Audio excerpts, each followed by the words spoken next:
hindi na matutuloy ang reunion movie ni na John Lloyd Cruz at Bea Alonzo. Base ito sa report ng programang Christopher Minute. Ayon kina Nay Christopher Min at Romel Chica, tinanggihan kasi ng aktor ang matagal nang pinaplanong pelikula sana ni na Bea. Hindi pa alam ang dahilan kung bakit umayaw umano si Lloydie.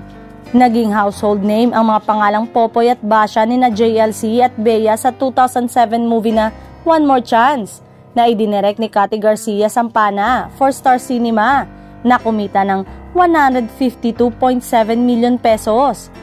Kwento ni Christy, mabubulabog na naman ang ating mga kababayan dahil sa kwentong ito dahil tumanggi po si John Lloyd Cruz na gawin ang reunion movie nila ni Bea.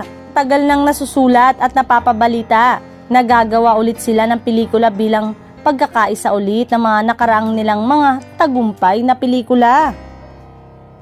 Oo naman, halos lahat ng pelikulang pinagsamahan ni na Lloydie at Bea ay kumita kaya naman maraming nagre-request na gumawa ulit ang dalawa ng proyekto together.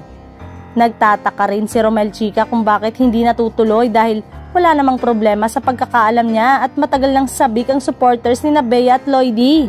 Base naman sa reaksyon ng loyal listeners at viewers ng Christopher Minute, ay baka umiiwas umano si Lloydie sa mga issue dahil sa nangyari ngayon kay Bea. At higit sa lahat, tahimik ang love life ng aktor baka madamay pa. Napag-usapan din ng CFM host kung bakit hindi nagkaroon ng relasyon sina Bea at JLC.